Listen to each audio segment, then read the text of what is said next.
안녕하세요. 네, 디지털 노마드 1인 기업가로 살아가고 있는 노마드 시즈라고 합니다. 반갑습니다. 네, 여러분들은 혹시 고민이 생기면 어떻게 해결하세요? 네, 저는 책을 읽는데요. 제가 지난 시간에 팀 페리스의 지금 하지 않으면 언제 하겠는가 라는 내용의 책을 소개를 해드렸었는데 오늘 책의 제목은 바로 타이탄의 도구들이라는 책입니다. 네, 이 책에 지은 타이탄의 도구들의 팀 페리스에 대해서 잠깐 소개를 해드릴게요. 팀 페리스 같은 경우에는 2017년도 이 책이 아마존 종합 베스트셀러 1위에 오른 책이고요. 사실 이 책을 출간하기 전부터 세간의 깊은 관심과 기대를 한 몸에 받았다라고 하는데, 팀 페리스라는 사람이 이 책을 집필하기 전에 자신이 진행하는 팟캐스트 방송에 3년 동안 수백만 청취자들과 함께 세상에서 가장 성공한 인물 200명을 출연을 시켰다라고 해요. 우리가 이름만 들어도 알 수 있는 알랭드 보통, 세스 고딘, 말콤 글래드웰, 파울로 코엘료 등의 세계적인 석학과 작가들을 비롯해서 구글, 픽사, 트위터, 페이팔, 인스타그램, 넷플릭스 등의 최고의 혁신 기업을 만든 창업가의 이야기들도 여기에 포함되어 있습니다. 최고의 자리에 오른 사람들의 61가지 성공 비밀에 대해서 같이 배워보면 좋을 것 같아요. 저는 사실 고민이 있을 때마다 이 타이탄의 도구들을 1년째 보고 있는데 그냥 목차를 넘겨보면서 내가 궁금했던 부분들에 대해서 한 번씩 다시 열어보곤 해요. 오늘은 제가 많은 내용을 못 알려드리지만 3가지로 한번 정리를 해봤어요. 그 내용 중에서 첫 번째로 나눌 내용은 그들의 공통점에 대해서 한번 말씀을 드려볼게요. 이 성공한 사람들의 대부분은 80% 이상이 매일 가벼운 명상을 한다라고 해요. 저도 명상하는 것도 좋아하고 반신욕 하는 것도 좋아하는데 그렇게 어떤 머리를 좀 비우는 시간이 필요한 것 같다라는 생각이 들어요. 그리고 두 번째로 거의 모든 타이탄, 여기서 타이탄이라고 하는 사람들은 바로 자신의 분야에서 최정상의 자리에 오른 사람을 거인이라는 뜻의 타이탄이라고 불러요. 그래서 여기서는 타이탄의 도구들, 타이탄이 오직 스스로의 힘으로 많은 고객과 클라이언트를 사로잡은 성공적인 프로젝트 완성 경험을 갖고 있다라고 합니다. 그리고 그들은 모두 실패는 오래가지 않는다라는 확고한 믿음을 갖고 있고 대부분 자신의 분명한 약점들을 받아들이고 그것들을 커다란 경쟁력 있는 기회로 바꿔냈다라는 공통점을 갖고 있습니다. 어떤가요? 우리에게는 이런 점이 있을까요? 저는 좀 더 성공하기 위해서는 저에 대한 어떤 확고한 믿음을 가져야 되겠다라는 생각이 들어요. 여기서 제가 조금 인상 깊었던 3가지를 표시를 해봤는데요. 그 3가지 중에 첫 번째는 엄청난 것을 만들려면 아주 낮게 시작하라는 말이 있어요. 이 내용을 조금 읽어드릴게요. 아이디어를 떠올릴 때도 우리는 작게 시작해야 된다. 매 순간 내가 남길 수 있는 가장 작은 족적은 뭘까? 내가 시간을 들일 가치가 있는 가장 소소한 프로젝트는 내가 영향을 미칠 수 있는 가장 소규모 집단은 어디에 있을까 등을 자문해 볼 것을 타이탄들은 권한다라고 합니다. 가장 작은 것은 달성하기 쉽기 때문이다. 세스 고딘은 마지막으로 이렇게 조언했다. 우리는 가능하다면 큰 걸 고르고 싶어 한다. 큰 것 속에는 숨을 곳이 많기 때문이다. 성공하고 싶다면 절대로 숨어 있지 마라. 사람들이 당신을 찾을 수 있는 장소에 항상 있어라. 그곳에서 구명정이 몇 척 없는 사람들과 항해를 시작하라 라고 이야기를 합니다. 공감하시나요? 네, 엄청난 것을 만들려면 뭔가 대단한 일을 해야 한다라는 생각을 하는 사람들이 많이 있는데 사실은 아주 작게 꾸준히 하는 것이 가장 중요하죠. 네, 그리고 두 번째로 이어서 원하는 곳에서 원하는 방식으로 하라라는 말이 있어요. 원치 않는 곳에 있지 말라라고 해서 실리콘밸리의 전설적 투자자 크리스의 이야기인데요. 크리스는 이렇게 말해요. 공격적인 삶을 살고 싶었다. 끊임없이 커피를 들이키며 하루를 보내는 대신 좀 더 삶의 본질적 가치에 집중하는 시간을 갖고 싶었다.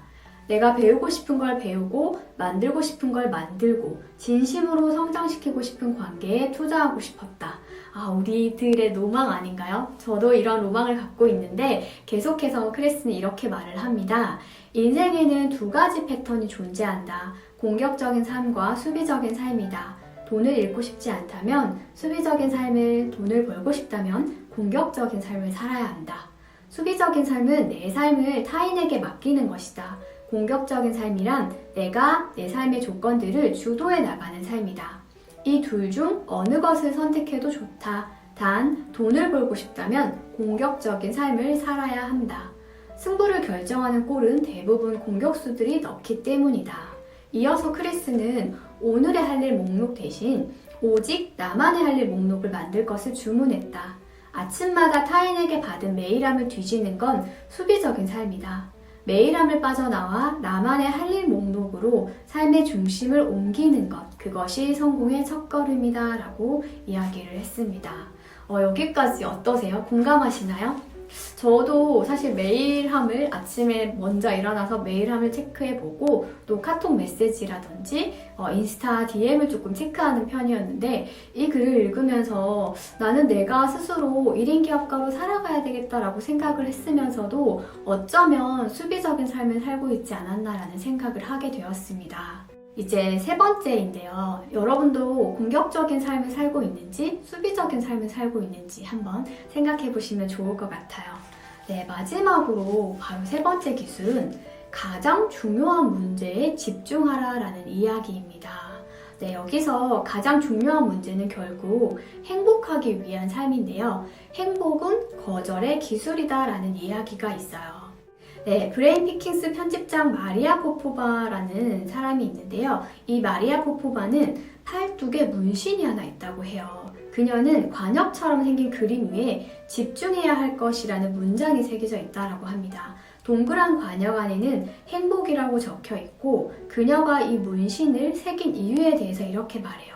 가장 힘든 시기를 극복한 후에 깨달은 것을 잊지 않기 위해서이다. 매일 하루를 시작할 때 행복을 위해 집중해야 할 것은 무엇인가? 라는 질문으로 시작해보라. 단순한 이 문장이 얼마나 놀라운 진리인지를 점점 깨닫게 될 것이다. 여러분 이렇게 해보신 적 있으신가요? 행복을 위해 집중해야 할 것은 무엇인가?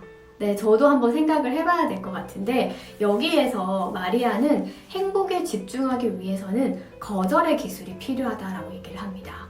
우리가 원하는 삶은 무엇에 초점을 맞출 것인지 보다는 무엇을 거절할 것인지를 알 때 생겨난다는 것. 즉 간단하게 얘기하면은 원치 않는 부름에 응답하지 않는 것이 그것이 행복의 본질이다라고 이야기를 합니다. 그건 뭐냐면은 나와의 미팅에 10분도 투자하지 않는 사람, 일방적으로 형편없는 제안을 해오는 사람, 무작정 자신을 설득해주길 바라는 사람. 우리는 이런 사람들이 일일이 정중하게 대하느라 얼마나 많은 시간을 쓰고 있는지 생각해보라 라고 얘기를 합니다. 모든 사람에게 답변하지 않는다고 해서 죄책감을 느낄 필요는 없다. 오히려 시간을 낭비하기보다는 죄책감을 갖는 게 더 낫다. 그냥 좀 미안해해라. 그러면 되지 않을까? 죄책감은 당신의 특권이다. 우리가 끊임없이 뭔가를 거절해야 하는 이유는 그래야만 우리 삶의 질을 유지할 수 있기 때문이다. 어떤 요청을 받아들이면 그 대가로 품질을 희생해야 한다. 하지만 품질만큼은 언제나 인생에서 사수해야 할 가치이다. 내가 강연, 인터뷰, 미팅을 그만둔 이유도 마찬가지이다. 세계적인 신경학자이자 작가인 올리버 섹스는 책상 위쪽 벽에 노라고 적힌 종이를 붙여놓았다라고 해요. 글 쓰는 시간을 빼앗는 제안을 거절해야 한다는 사실을 떠올리기 위해서였다라고 하는데요. 여러분들은 지금 거절하고 계신가요? 제가 아까 앞에서 얘기했던 수비적인 삶을 살고 있는 혹은 공격적인 삶을 살고 있는 부분과 여기 거절을 해야 된다라는 부분에서 굉장히 공감하는 부분들이 많았습니다. 그래서 여기서 이어서 일을 많이 하는 사람은 열심히 일을 하지 않는다라고 해요. 그리고 마리아와의 인터뷰에서 가장 인상에 남았던 거는 수백만 독자를 거느린 작가임에도 그녀가 절대 워커홀릭이 아니었다라는 사실입니다. 그녀는 노동의 고됨과 지루함, 고통에 대해서 자주 호소하는 사람은 성공할 수 없다고 단언을 했다라고 하는데요. 생각해보니까 저도 일을 많이 하고 싶지 않아서 1인 기업가를 선택했는데 1인 기업가를 하면서 더 많은 일을 하고 있다는 걸 깨달았어요. 그래서 이 시기가 좀 지나가야 되지 않을까라는 생각을 많이 했었는데 이 책을 보면서 내가 뭔가 핵심에 집중하고 있지 않구나라는 그런 생각이 들었습니다. 우리는 어떻게 하면은 느긋해질 수 있을까? 우리는 어떻게 하면은 좀 더 적게 일하고 잘 살 수 있을까? 이런 고민들을 하게 될 텐데 저는 이 책을 보면서 계속해서 일을 하거나 맡으려고 하기보다는 계속해서 일을 조금 내려놓으려고 해야 되겠다라는 생각이 드는 그런 책이었습니다. 오늘은 이 세 가지 내용 나눠봤는데요. 여러분들은 어떻게 느끼셨어요? 네, 먼저 만약에 제가 드린 이 얘기 중에서 여러분들이 무엇을 가장 먼저 실천하고 싶었는지 궁금하고요. 여러분들은 지금 공격적인 삶을 살고 있으신지 수비적인 삶을 살고 있으신지 댓글로 한번 남겨주시겠어요? 그리고 이 책은 사실 한 번 읽고 끝나는 책이 아니라 어떤 고민의 순간마다 관련된 페이지를 여러 번 찾아서 보시면서 책의 조언과 나의 어떤 생각, 그런 질문들을 비교해 보시면서 꾸준히 읽으면 좋겠다라는 그런 생각이 들었습니다. 혹시 머릿속에 해결되지 않는 그런 고민이 있다면 타이탄의 도구들을 읽어보시면서 생각을 정리해보는 그런 시간이 되셨으면 좋겠습니다. 이 영상이 도움이 되셨다면 구독과 좋아요 부탁드리고요. 저는 다음에 또 유익한 영상으로 돌아오겠습니다. 네, 이상으로 노마드 시즈였습니다. 감사합니다.